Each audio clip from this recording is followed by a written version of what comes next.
Hi viewers, today I'm with Depinder Chibber, a celebrity, today's celebrity. She's one of the contestants of Master Chef Australia 2021. Thank you, Depinder, for giving us time and coming all the way from Epping to Western Sydney. Thank you very much. Thank you so much for having me. Thank you. Congratulations, Depinder, for the huge amount of support and love you're receiving not only from Australia but also India. How does it feel and did you expect it? It feels unreal, and it feels like, maybe I don't deserve this much love and support, but I think it's a blessing at the moment, especially, given the conditions in the world. I didn't expect it at all because I went in with very low expectations. I didn't think I would even get through the producer audition rounds. So the application and all the audition rounds took a few months, actually a couple of months at least. So I didn't think I would get a white apron. But when I did, it was, again, I took it as a blessing. So this love and support that I'm getting from all around the world, especially in India, it's just, I think it's invaluable. I don't think I can measure it or even express how overwhelmed I feel. Can you recall the circumstances that led you to be selected for MasterChef Australia? I think the selection was in control of the judges and and MasterChef, their production team. But what led me to apply to MasterChef was basically, I think, COVID. I've been, filling out the application form for the last 3 consecutive years, and I've never actually had enough, courage to just submit it because I was like, it's just too hard. I can't do this. I'm a home cook. I make Indian food at home. I make cakes. How is this going to be enough for me to last on a show like MasterChef, which is one of the most difficult competitions around the world? And I think COVID just kind of made me feel like it was now or never. There is so much going on in the world. If I hadn't applied last year, I don't think I would have done it again because it just felt like it was the right time to do it. Who was the first person you informed as soon as you were selected? As soon as I got selected, I got my white apron. I think I called my husband. He was the first person. It was his birthday that day, and he woke up. I woke him up from deep sleep, and I told him I got the white apron, and he was just he couldn't have been happier for me because I think I wouldn't have done this show without his support. Because staying away from him for that long, you can only do it if there's positive energy coming towards you. So it was very difficult, but I don't think I would have done it without his support. So he was the first person to find out. Any fond memories from the show? So many memories over the last few months. This show is just amazing. There was memories on camera as well as behind the scenes. I won't share too much from behind the scenes, but on camera we did, one of the immunity cooks was a fire challenge. And that was a night shoot. So it was like an overnight shoot. And that was, I think, one of the best experiences I've had. Not just because I happened to win immunity that day, but also just the experience working with open fire, which I was so underconfident with. But I think it was just, immunity challenge is just fun. So and I think all immunity challenges are good, but this one especially because it was a night shoot. We had a lot of fun amongst all the contestants. The vibe and the decoration and the way the setup was done was just fantastic. Speaking about the food, tell us about the spectrum of your specialty. North or south, vegetarian or non-vegetarian, snacks or mains. What are some of your favorites? I don't think there is any food or any cuisine that I really don't like. When it comes to Indian cuisine, I love Indian food, and I aspire to kind of learn about every single region and its cuisine, be it north, east, west or south. Growing up, we used to go to a restaurant called Sagar in Delhi, which was very popular. One of the best, isn't it? Yeah. So we used to go at least once a week. I used to go there with my parents, and I was very little, but I always wanted to get a thali on my own. And my mom's like, I'll share it with you. I was like, no, I'm gonna eat it. And I still salivate over that taste. And I haven't found it in Sydney yet.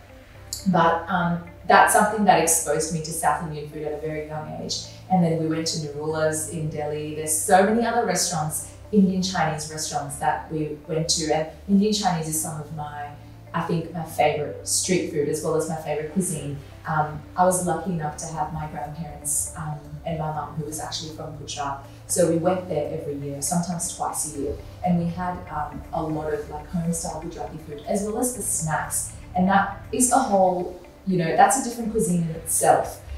So I learned a lot about that. Actually, recently, my last trip to India, my husband and I traveled to Kerala together.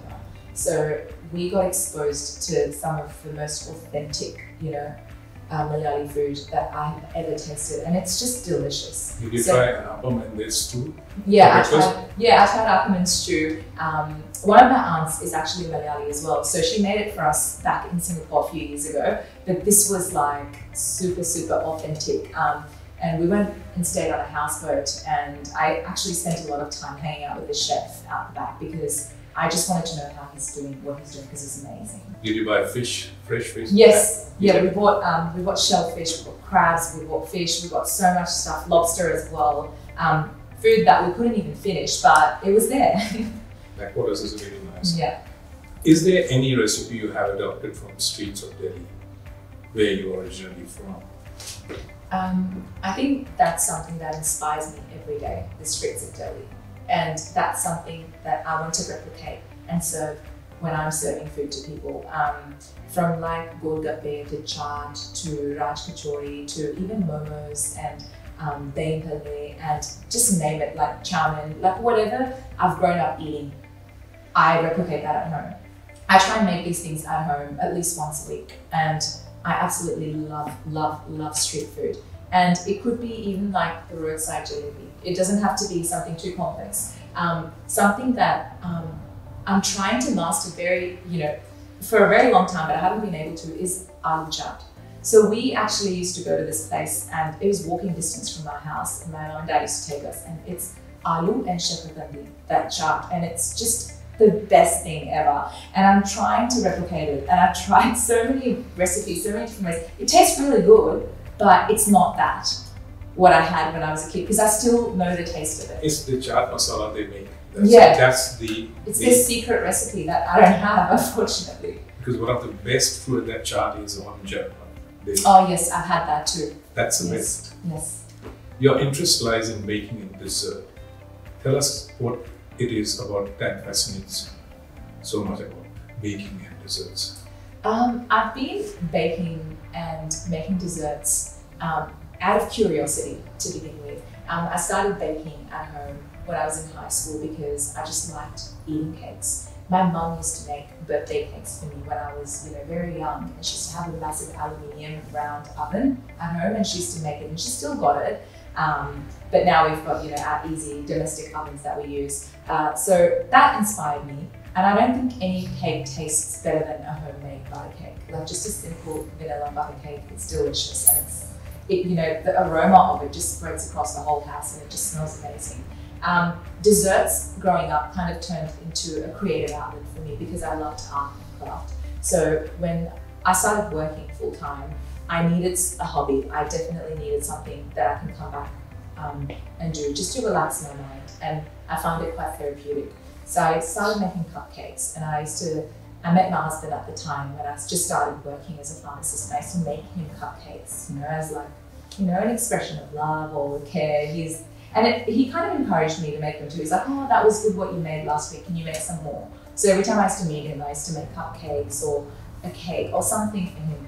And now it's just become like a very, very, very strong passion of mine. And I like experimenting different techniques. I even tried to do a lot of French style desserts, which I would have never imagined doing before. But it's just trial and error, and you just keep going, and you keep imagining different things, imagining different flavor combinations, and only way to find out is to try. How do you make your unique recipes? Who provides the feedback? Of course, your husband does, but anyone else? So I live with my husband's family, so they're quite critical of food, and they're in a good way because they want me to do better. So I make it for them at home. Unique recipes come from researching and different flavor combinations that aren't so common. For example, the wasabi ice cream that I made with lemon curd. I've never actually made wasabi ice cream before, but I've tried different unique flavored ice creams before. So that kind of encouraged me and gave me that confidence that if I can make an ice cream out of that, I can make an ice cream out of wasabi. For example, the Kaju ice cream that I made with Chibber. If I can do something How like did you that. get the flavor of Kaju and Gajrela into? Oh, that was interesting because the first couple of times I made it, it was quite icy because you have to get the ratios of, like in an ice cream, the ratios of your carrots versus your milk and cream, your egg yolks and your sugar has to be perfect. Otherwise, it can be quite icy. So the first couple of times I made it, it wasn't the best, and I just kept trying, and then I realized I'm like, why don't I fry the grated carrots in like ghee before adding them to my actual ice cream mixture, like the ice cream base. And I did that and I crushed it. So I almost turned it into a puree. And when I mixed that with that, it tasted amazing. And it actually tasted like a Gajrela, but you also had like, your hard spices like green cardamom and a little bit of, saunf or whatever spice you want to add. You always have to add that too. So it's literally an ice cream, but it tastes like a Gajrela. So I think when it comes to fusion or like unique recipes, it's just experimenting, trial and error. And like I said, you don't know until you try it and you taste it. That's the only way to find out. Frying Chibber is a difficult soup to make. Chibber was an interesting one because I've never tasted Chibber in India. I've seen it, I've seen people selling it, but as a kid, it's not something that caught my eye. My favorite mithai of all times was Kaju. I can even eat it now, like I can just eat it with my eyes closed and I can polish a whole pack. That burfi is the best. For all the viewers, I'm sure everyone loves it, but so I used to always get attracted to that. And Kaju pistachio, that was my favorite. So I never really looked at other, sweets. So when I started looking at Chibber, I'm like, this looks fantastic. Imagine if I can make this at home. And I researched how it should be served. It's served, alongside rabri, with or without rabri, dipped in sugar syrup like chashni, and you can have any topping. You can have nuts, you can have verk, which is a silver leaf, or you can have anything you want. So I experimented with a few things, and then I said to myself, I need to, just elevate this dessert a little bit more, but keep it in the Indian flavor domain. So that's why I added the Kaju halwa ice cream to it. It's a good twist. Exactly, and surprisingly, it's not too sweet because Indian desserts are notoriously known for being too sweet. And I think if balanced correctly, they're actually not too bad. And the way I balanced this was with the ice cream, so it wasn't too sweet. Tell us about how your recipe catered to those who watch their weight and energy levels. Do you calibrate your recipes for calories, fat, protein, and sugar? How do you rate your recipe on those counts? To be honest, I haven't calibrated my recipes to suit a calorie count or sugarless or gluten-free, those kind of things on purpose. But when you think about dietary requirements and people making food, Indian cuisine just happens to fit in really nicely. It's an amazing cuisine for vegetarians because there's so many options. It's an amazing cuisine for gluten-free people because we have besan. Yes. You can do anything with besan. You can make a rotla or a roti or even a chila. You can make so many things with besan. You don't actually need to use flour or wheat flour. And even bajra is exactly. There's finger millet, red millet, ragi. There's so many flours. The spectrum is just so huge, and we actually make them at home every now and then. Then you've got tapioca, you've got sabudana that you can use. So I think culturally we're quite blessed because there is a lot that you can do. And simple Indian food like a dal, sabzi, roti can be made without a drop of oil or calories. So it's just a blessing. Could you tell us more about your international fusion recipe you might have tried? What was the outcome? I haven't tried too many international fusion recipes on the show. I think the only one that I've tried so far is the green curry cake. And that was a big gamble for me. So I've made it at home once before, and it was during my time at MasterChef, and I was experimenting with recipes. And it tasted, like I always say this on the show, but it actually tasted good to me. But I haven't given it to the judges yet. So if I think it's okay, it might be okay, but I didn't make it with a coconut ice cream. That was, I think, when we got the challenge. I was like, that's the first thing that came to my mind when I saw the onion. Because you actually can't make a curry without an onion. I mean, you can, but onion gives the gravy, you know, it's texture, it's volume, the way it looks, it's the onion, you know, and it could be different forms. It could be sliced onion, it could be fried, turned into a paste, it could be so many things that you can do with onion. So I thought I'm gonna go green curry route and try this, you know, this cake. And I was scared to make it for Mel because she knows what a green curry would taste like, a really good one. And same goes for the rest of the judges as well. And then I decided to serve it with a coconut ice cream and a coconut crumb. And the white chocolate chili ganache was, again, a last minute addition because I just looked at the dish and it looked incomplete to me. And I was like, I need to add something more to it. So I think that's been my only international fusion dish that I've made so far on the show. And, you know, thankfully it was a great success. So fingers crossed, if there is any more to come, there'll also be a success. Is Thai food your next favorite? I love Thai food. I absolutely love Thai food. And I think I like it so much because it's just a massive flavor bomb in itself. There is so much flavor, and that's the kind of food I love to eat. I love to eat food that is packed full of flavor and it just explodes in your mouth. And that's something that Thai food does. What are your post-MasterChef ambitions? What do you want to do after this? There is a lot that I would want to do. You know, being on a platform like MasterChef Australia has been such a privilege, and I want to use that to help make Indian cuisine more mainstream and, you know, have its own space and its own, you know, identity in the Australian food industry as well as all around the world. I get inspired by UK, like you must know, like it's so popular in UK, and I know it's because, you know, the migration of the Indian population in the UK happened like over 100 years ago. And we haven't had that in Australia yet. So when I go to London or when I go to the UK and I see how popular Indian cuisine is, and I've had some of the best Indian food in London, surprisingly. People say that. And I came back and I said it to my dad, and he's like, I do not believe this. I'm like, trust me, I had a butter chicken there, and it's better than the butter chicken in India. And I'm not saying this because, you know, just cause, but it's so true. The variety, the knowledge of like local people about Indian food, it's just so, it's more than I even knew at the time. So I want to see that in Australia, and I think I would love to write a cookbook for, you know, amateur home cooks who are intimidated by Indian flavors because they're too scared to use spices, or, you know, they don't know how to balance those flavors. So an education platform for them as a cookbook would be wonderful. And I would love to open a restaurant eventually. Yeah. Fusion or authentic? I think I will go with authentic, but I would give it my twist. When I think of fusion, it could be, you know, fusion's not necessarily, you know, making it Indo-Western. Fusion could be using Australian produce, but using Indian flavors. To me, that is fusion. And I feel like everyone that lives in Australia, they kind of, even at home, they kind of do fusion cooking anyway, because we get different ingredients here sometimes to what we get in India. So we have to adapt to that as well. So that can also be a form of fusion. So that's the kind of vibe that I'm going for. Looking forward to, I'll be the first customer to come and eat there. I hope so. Because I'm a foodie, by the way. So that's excellent. Being a pharmacist, how are you planning to balance your work and culinary skills? I think once a pharmacist, always a pharmacist. I can never stop thinking like a pharmacist. I think that will always be ingrained in my blood.